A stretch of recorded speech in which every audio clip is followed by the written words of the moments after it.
বিবাহিত বা সাংসারিক জীবনে সুখী হওয়ার ৮টি উপায় বলছি, মিলিয়ে নিন। নাম্বার 1, ভালোবাসা হোক নিঃস্বার্থ। সম্পর্কে শুধু চাওয়া নয়, দেওয়াও থাকুক। একে অপরকে ভালোবাসবেন এমনভাবে যেখানে কোনো স্বার্থ থাকবে না। ভালোবাসায় আমি কতটা পাচ্ছি তার চেয়েও আমি ঠিক কতটা দিতে পারছি তার উপর গুরুত্ব দিন, দেখবেন সম্পর্ক অনেক বেশি ভালো থাকবে। নাম্বার 2, একে অপরের কথা শুনুন। নীরবতা অনেক সম্পর্কে ধ্বংস করে দেয়, তাই অল্প করে সময় বের করে হলেও একে অন্যের কথা শোনার অভ্যাস করুন, দেখবেন সম্পর্কটা আগের থেকে অনেকটা স্ট্রং হয়ে যাবে।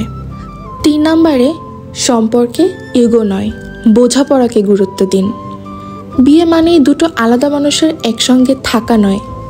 ঝামেলা হবেই, ঝামেলা হলে ঝগড়া না গিয়ে বরং কিভাবে সেটি সমাধান করা যায় তার চেষ্টা করুন। Number 4, this is very important, একে অপরের পরিবারকে সম্মান করুন।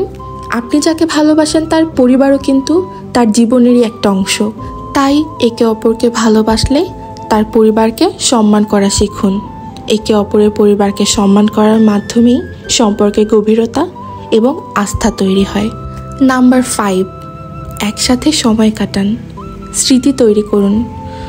শুধুমাত্র দামি উপহার নয়, বরং একসাথে হাঁটতে যাওয়া, ঘুরতে যাওয়া, ছাদে বসে চা খাওয়া, বৃষ্টি দেখা, একসঙ্গে বারান্দায় বসে বই পড়া কিংবা চা খাওয়া, এই স্মৃতিগুলোই কিন্তু আপনার ভবিষ্যৎ জীবনের স্মৃতির রসদ।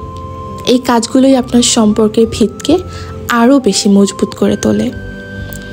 এবার 6 নম্বরে আসি, একে অপরের প্রশংসা করুন, কৃতজ্ঞতা দেখান। নিজের পার্টনারের করা এফোর্টগুলো আপনি সবসময় প্রশংসা করুন। যেমন ধরুন, তোমাকে সুন্দর লাগছে, তোমার রান্নাটা খুবই মজার হয়েছে, 100তে 110 দিয়ে দিলাম।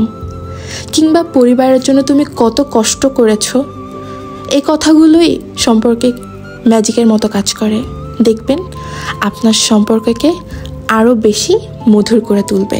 7 নম্বরে, ব্যক্তিগত সময় এবং স্বাধীনতাকে গুরুত্ব দিন। কাউকে বিয়ে করা মানে এই নয় যে তার ব্যক্তিগত সকল সময় গিলে ফেলা, বরং প্রত্যেকেরই আলাদা আলাদা পছন্দ অপছন্দ আছে বা থাকে। তার ব্যক্তিগত সময় এবং স্থানকে গুরুত্ব দিতে শিখুন, তাহলেই সম্পর্কে দীর্ঘমেয়াদী হবে। 8 নম্বরে, একে অপরের পাশে থাকুন। ভালো সময় যেমন, খারাপ সময়ও তেমনি। আসলে খারাপ সময় কে কার পাশে থাকছে তার উপরে ভিত্তি করেই কিন্তু মানুষ চেনা যায়। তাই নিজের সঙ্গীর খারাপ সময় সবসময় পাশে থাকুন, তাকে সবসময় সাপোর্ট করুন।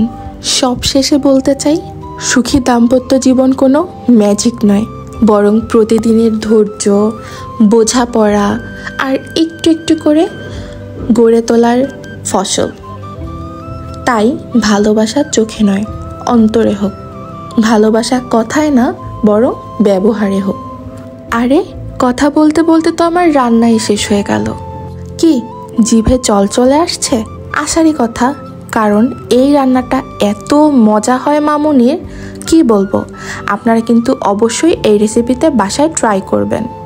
আর হ্যাঁ, এই 8টি রুলস ফলো করে আপনার দাম্পত্য জীবন সুখী করতে আপনার পার্টনারকে এই ভিডিওটি শেয়ার করতে পারেন।